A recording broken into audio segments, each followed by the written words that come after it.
Good to see you both. You too, Grummer. Let's pivot now to the topic of gun control. Following the Uvalde massacre, many community members made this one specific plea. Here's one student who survived the shooting at Robb Elementary. You have to be 21 to buy a case of beer, but an 18-year-old bought a gun to kill kids. That does not make sense. To be clear, that's a call to raise the age limit to buy an AR-15 style weapon from 18 to 21. A Republican governor in Florida broke with the NRA to sign this into law after the Parkland mass shooting.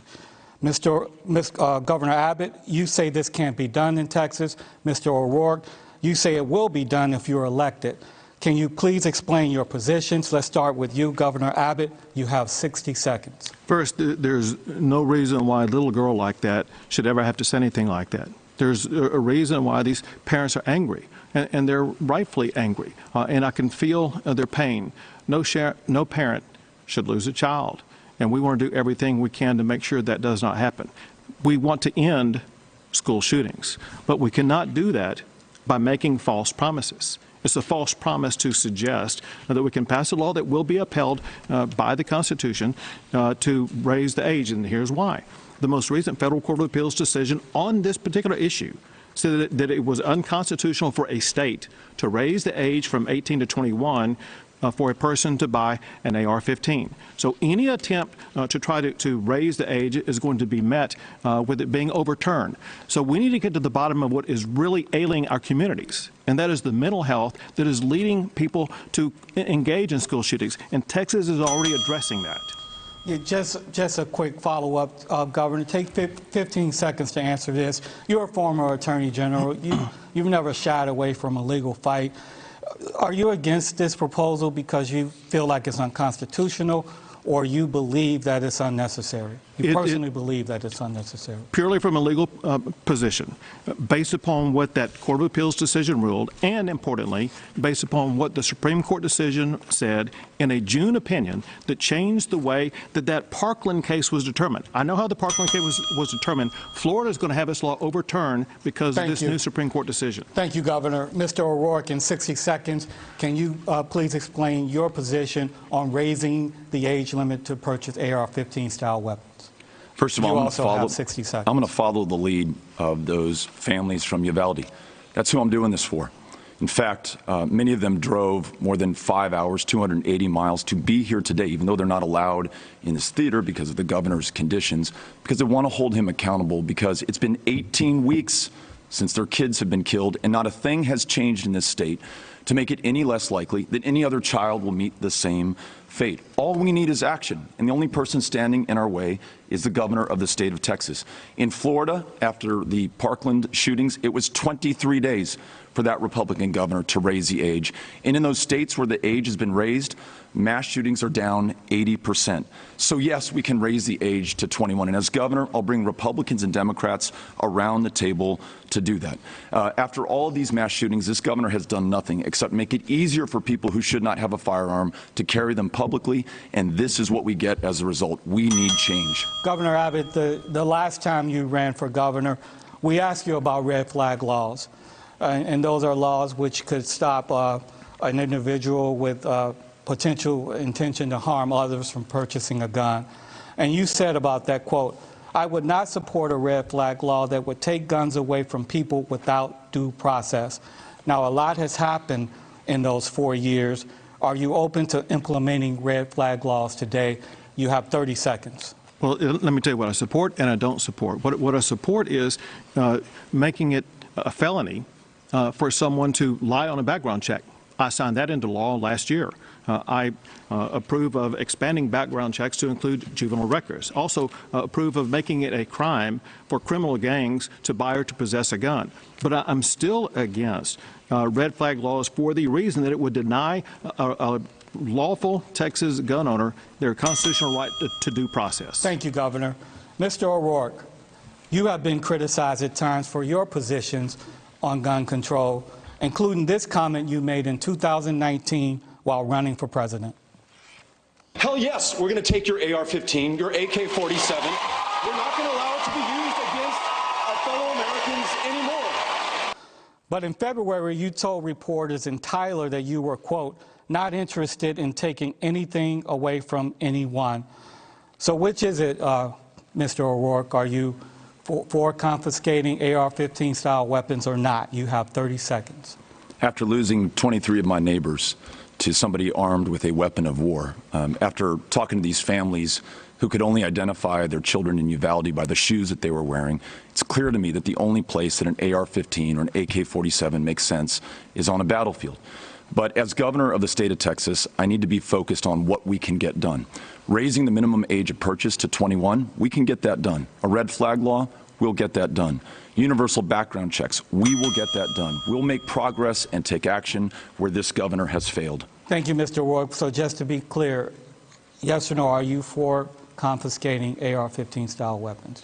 I'm for making sure that we make progress. Those families that I was just with from Uvalde want us to take action.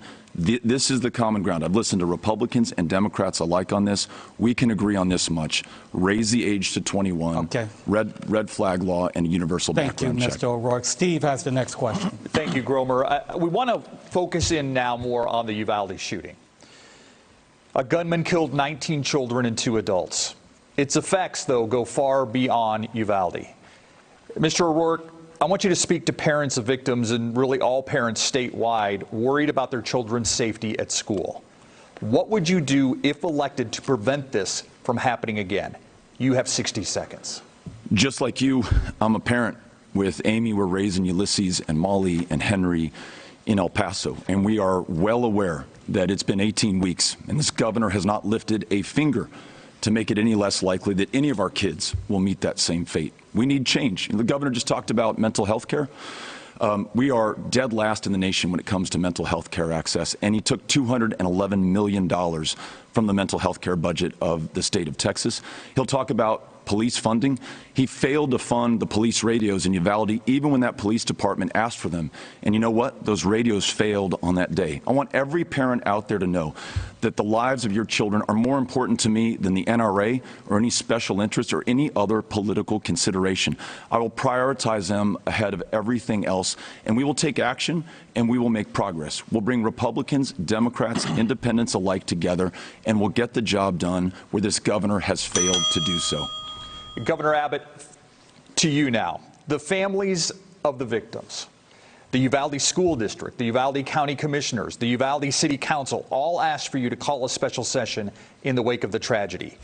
You did not, despite calling them on several other issues in the past. Can you explain why you didn't call a special session? You have 60 seconds. I will, but I must first respond to what we have to respond to every single day. Beto's campaign continues to spew lies and false information. He said 2 things that are completely false.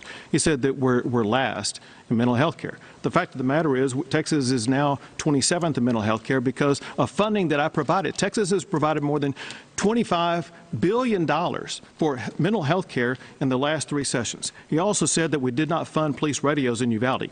Completely false. We provided $1.6 million for Uvalde alone for their police radio systems since I've been governor. So Beto continues to provide false information. What I want to make sure that the leaders in Uvalde know is, as we've shown, we don't need to call a special session in order to take action.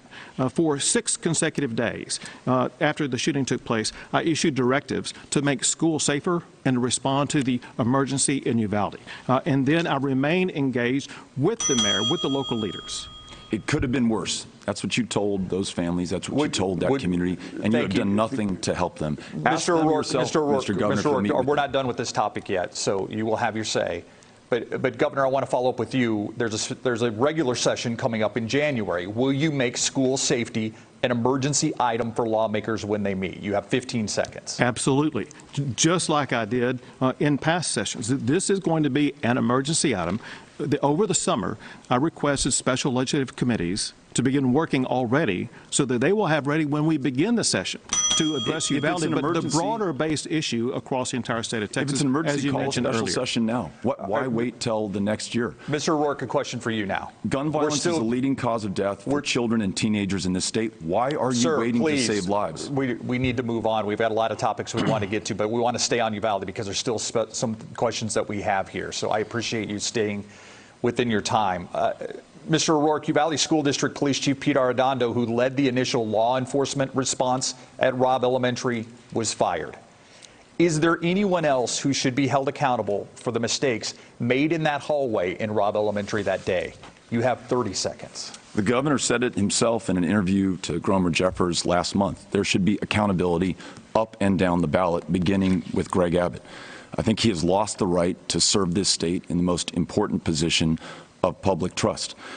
Furthermore, we know that there were 91 DPS troopers for whom he is responsible who were on the other side of an unlocked door, some for more than 70 minutes. There is a complete failure to hold people responsible accountable. Those families still do not have justice. As governor, I will make it my priority. Thank you, Mr. O'Rourke. Governor, now to you. There was it. Go ahead. I'll give you 15 seconds if you want to respond to what he said. I was going to answer the question. I thought you were going to ask me. But I've got another question for you. Right after the shooting, you said this. But the reality is, as horrible as what happened, it could have been worse. It could have been worse. You heard Mr. O'Rourke bring it up. You later said you were misled about what happened inside Robb Elementary. If my memory serves me right, that was the day after. So we were just moments after what had happened. Who misled you, and will they be held accountable? You have 30 seconds. Everyone in that briefing room that provided me the information about what law enforcement did, what that comment was based upon was information by law enforcement about all the children in all the other classrooms that they evacuated during the time when the shooter was on the campus. What they did not tell me at the time, however, was that there were dozens, if not more, of other law enforcement that were hanging around in the hallway for over an hour without engaging in the Columbine protocol and going in and immediately removing that shooter, which is what they were supposed to do. And because they failed to do that, there does need to be accountability, not just for Pete Arredondo, but also for local law enforcement. DPS officers are under investigation as we speak right now. There needs to be accountability for law enforcement at every level for not following the Columbine protocol. You will be sure to hold DPS troopers accountable. Yes, as governor. In a word, yes. But second, there are at least 7 who are under investigation as we speak right now, 2 of whom are on suspension as we speak right now. And so I expect DPS officers and law enforcement across the state to follow the Columbine protocol. Governor, the buck stops on your desk. You blame everyone else. You blame Joe Biden for other issues. We need to move on. We need to move on topics and actually misleading this state. Thank you for watching. Go to newsnationnow.com to find News Nation on your television provider. And don't forget to click the red subscribe button below to get more of News Nation's fact-driven, unbiased coverage.